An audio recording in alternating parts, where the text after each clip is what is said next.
We'll replace the whole lot. Just get them off as quick as you can. It's falling off, John. The wood they use is completely useless. Well, that's why they brought us in. Do the job properly this time. John Palmer's having a bad day. It's going to get much worse. That wall's in the wrong place. We'll have to take it down and start again. Be right down. Okay. You take care up there, Marcos.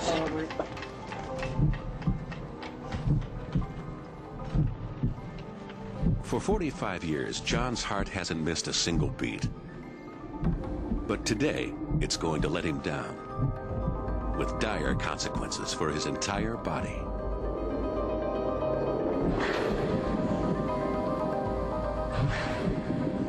A ball of muscle no bigger than his fist, John's heart pumps enough blood to fill 40 barrels each day.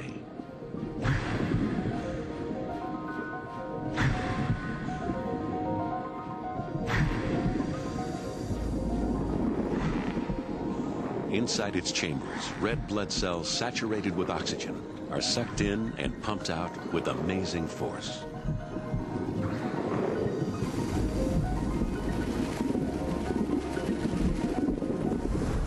They are propelled into a network of blood vessels 75,000 miles long, which supplies oxygen to every organ and muscle in John's body.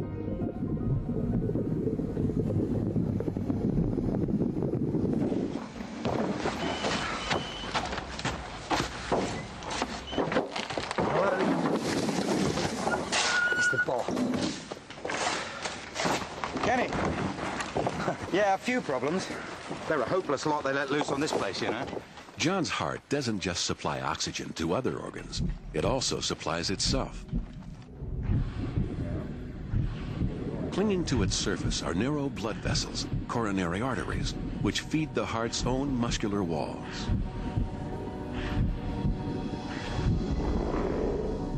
The walls of John's heart consist of 50 million elastic muscle cells, all contracting together. This is the beat of John's heart.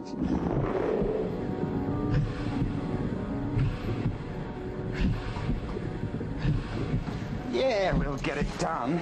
I'll just have to keep getting my hands dirty, that's all. Yeah, see you later. Bye. John, when you got a moment?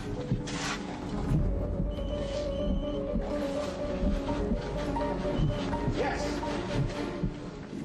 Unluckily for John, lurking inside one of his vital coronary arteries is a tiny time bomb. A growth no bigger than a grain of sand. It has the potential to alter the course of John's life.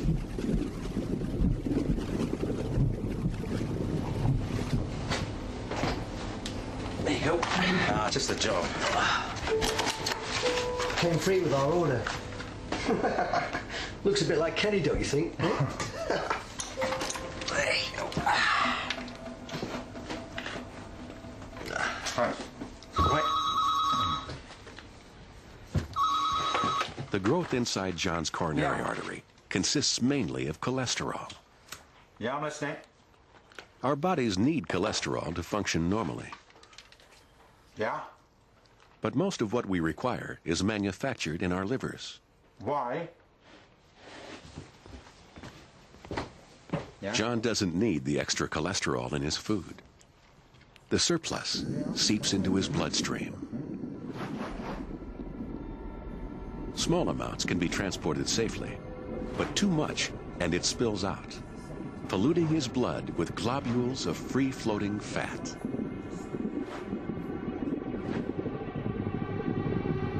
Yeah, well, we all have days like that, don't we? Yeah, go on then. Cholesterol globules sink into tiny cracks in John's artery wall, creating a fat-filled growth, a plaque.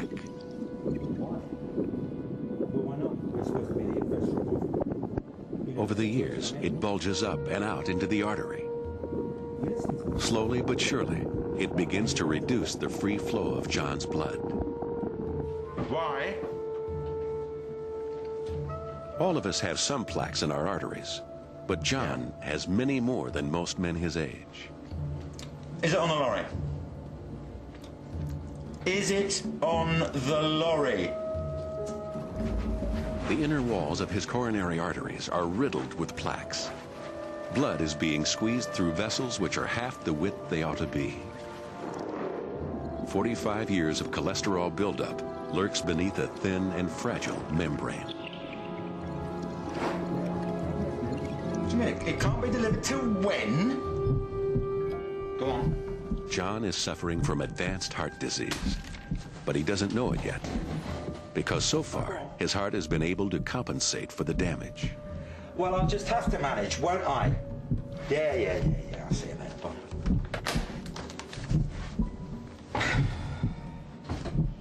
Only a week ago, a patch of his heart muscle became starved of oxygen.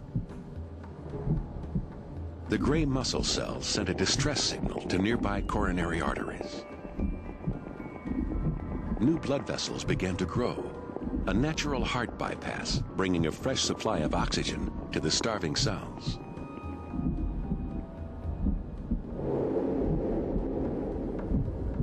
But this kind of bypass takes at least 2 days to grow. Too slow to save John if an artery were to block suddenly.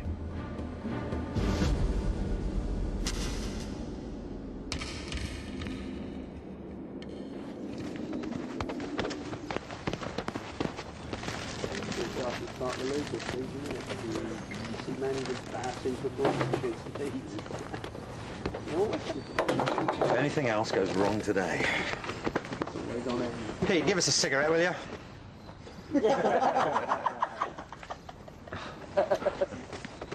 Give us a light one. John's heart is designed to respond to the needs of his body moment by moment. While he's sitting still, it needs to beat no more than 70 times a minute. To maintain its precision, it uses electricity. The heart is the only organ with its own power supply. A natural pacemaker very deep in its walls generates electrical pulses which ensure its regular beat. Each pulse surges through the cells which make up the heart's muscular walls, forcing them to beat in unison and keep perfect time. Go, Pete, Marcus! Go! Right, let's be having you then. What kind of lunch break's that? What are you getting, mate? We've got another job to get to after this, you know? Another 10 minutes. Hey, get the ball against that wall. The whole lot will probably fall down by itself. Hey, 10 minutes then. To me, come on. There you go. Come on, give it to me, come on. Give it back to me. As John chases after the ball, 70 heartbeats per minute is no longer enough to meet his body's demand for oxygen. It's a long time since he did any exercise, and his leg muscles cry out for extra fuel.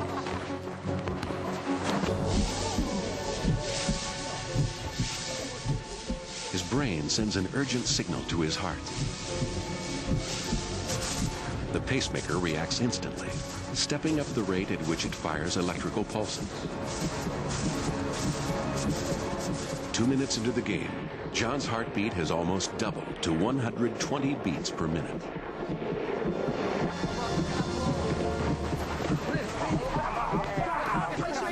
Even though he's the slowest player on the field, his heart is beating faster than anyone else's.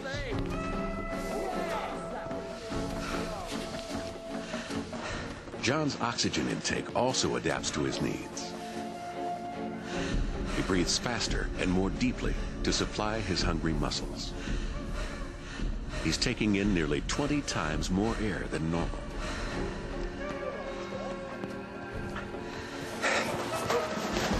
Yes. Stand back. Come on, Cantona. His heart keeps up its frenetic beat to pump this extra fuel to his legs. John.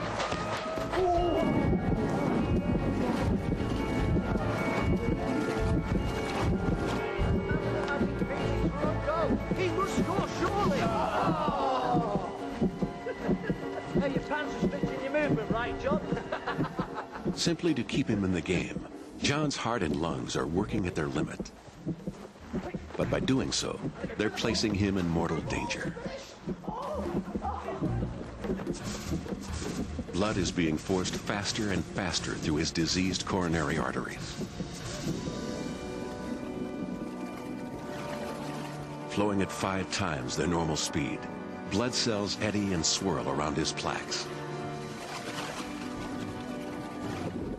Bombarded by red blood cells, one fragile plaque is under unbearable strain.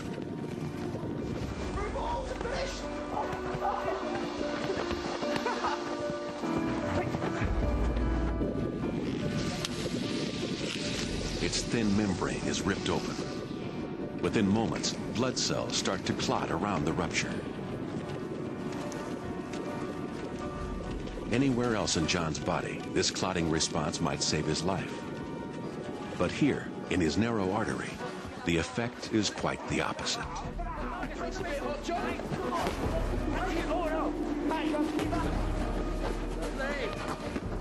The clot in John's artery traps more and more passing blood cells.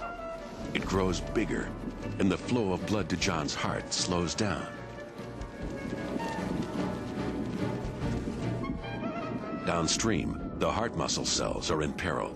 Their oxygen supply is dwindling just when they need it most.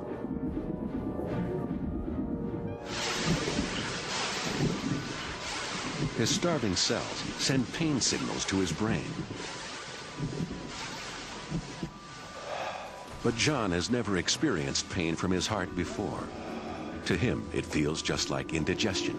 Cheery your lunch too fast, John. Perhaps the old man's better off in goal. He has no idea that this is the start of a heart attack. The growing clot is now blocking 2/3 of his artery. John's indigestion is getting worse.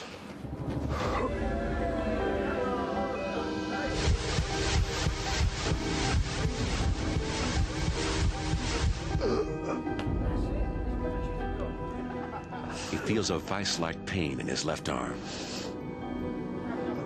His brain is confused, overloaded with the escalating pain signals coming from his heart.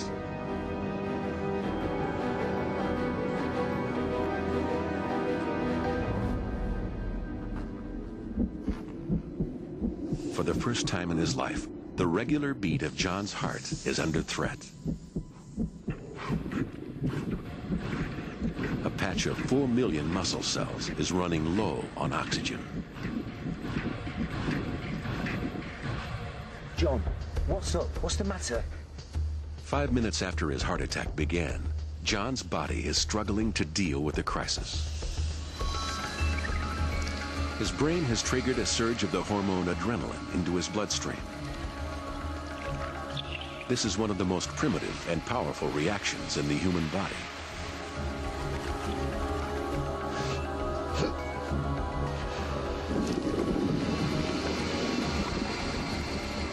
Adrenaline arrives in his heart and soaks into its inner walls. The pacemaker begins to accelerate. John's heart is racing at 140 beats per minute, even faster than when he was running around. But now all its efforts are focused on its own starving muscle.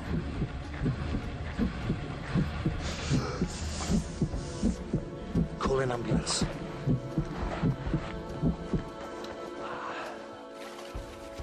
But adrenaline can do nothing about the growing clot, which fills 90% of his artery. The supply of oxygen to his heart cells is down to a trickle. They are forced to shut down the function which absorbs most of their energy. They stop beating,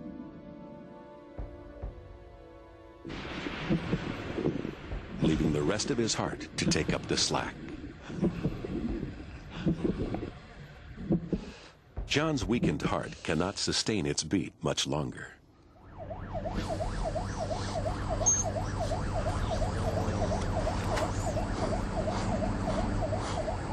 We're just playing a game of football.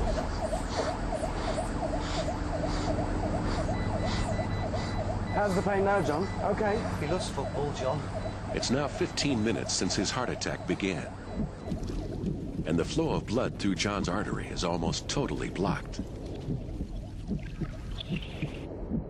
The heart muscle cells no longer have the energy to hold themselves in one piece. Their thin membranes are starting to leak.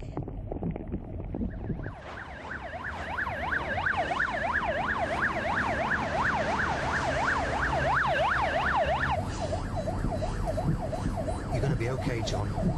Just hang on in there. John's injured heart is wearing itself out. Its beat is getting weaker. The effects are beginning to tell on the rest of his body. John is struggling to breathe because his lungs are filling with fluid. As his heart weakens, blood backs up in the vessels coming from his lungs. The extra pressure forces liquid out of his blood into the air sacs of his lungs.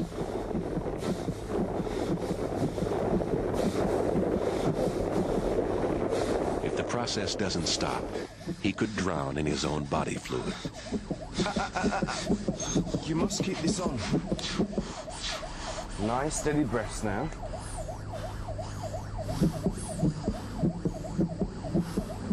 Well done, mate. Bringing in a 45-year-old male, possible MI, ETA 3 minutes, over. Just hold on, John. We're nearly there. They'll sort you out. The lack of oxygen in John's body is beginning to affect his brain. He's dizzy and disoriented.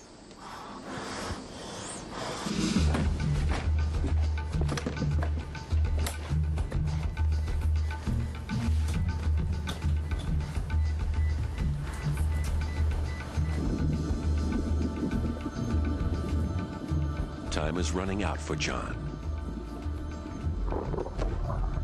His starved heart muscle cells are beginning to burst and die. Let's get him to resuscitate as you can, please. Mind your backs. If he's not treated within the next 20 minutes, his heart will be so badly damaged it will never beat normally again. What's the story? John Palmer, 45-year-old. Collapsed with chest pains playing football. No past history, big hypertensive. BP 90/50, tachycardia 120. When did your pain start, John? I don't know. They said about half an hour ago. Don't worry, John. We'll soon have you sorted out. Are you his friend? Yeah. Do you know if he's got a heart problem? Can you give his details to reception? Right, let's do a 12 lead, quick as you can, please. Okay, 1, 2, 3. John is losing 500 heart cells each second, and unlike most cells in his body, they can never be replaced.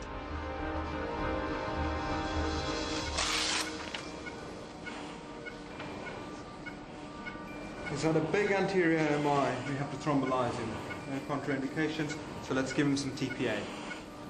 By measuring the pattern of electricity in John's heart, the ECG locates the dying patch of muscle. Now his only hope is that his blocked artery can be cleared by a clot-busting drug, tissue plasminogen activator, or TPA.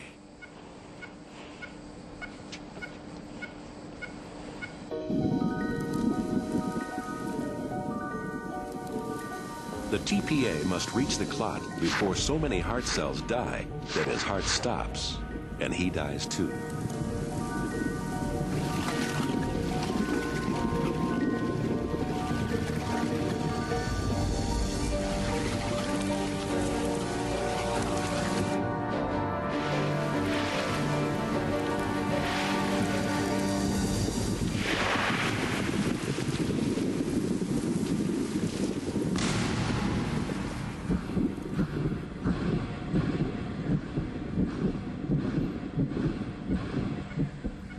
John's heart muscle has been reconnected just in time. Susie, hi. Customer for you.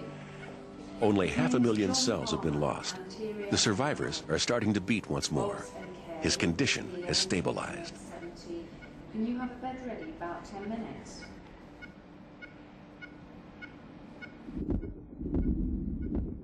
But as oxygen floods back, one surviving cell starts to beat out of step. It's generating its own electrical signal. This single cell, with its different beat, throws John's heart into chaos.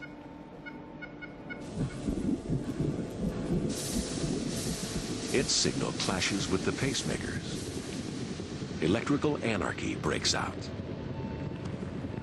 Without a unifying pulse, his heart is unable to beat. It is in VF, ventricular fibrillation.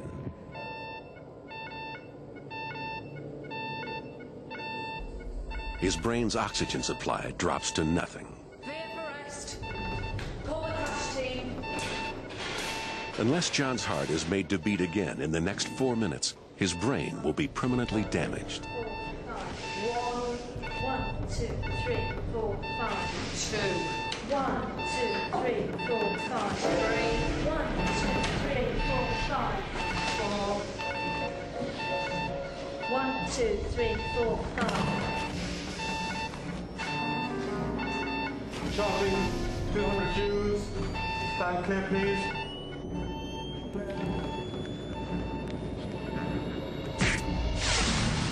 The shock is 130,000 watts, enough power to light a football stadium. It's not designed to start John's heart. Instead, it stops it dead, to give the pacemaker a chance to take back control. Shit, it's still VF.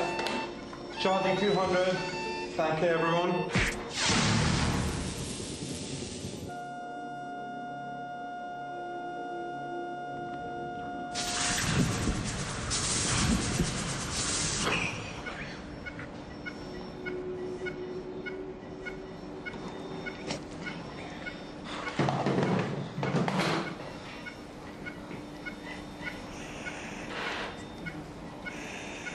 Okay, thank you everybody. Let's get him up to CCU quickly. It's all right, John. You've done really well. Your heart went into a funny rhythm, John, but you're going to be okay. Okay?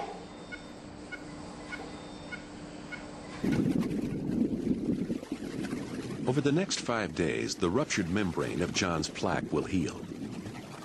During that time, he'll be given drugs to stop a new clot from forming.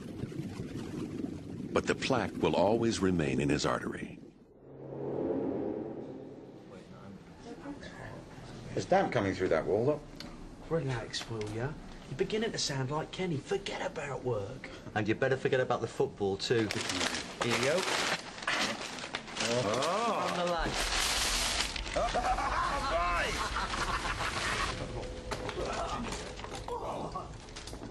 John has had a lucky escape.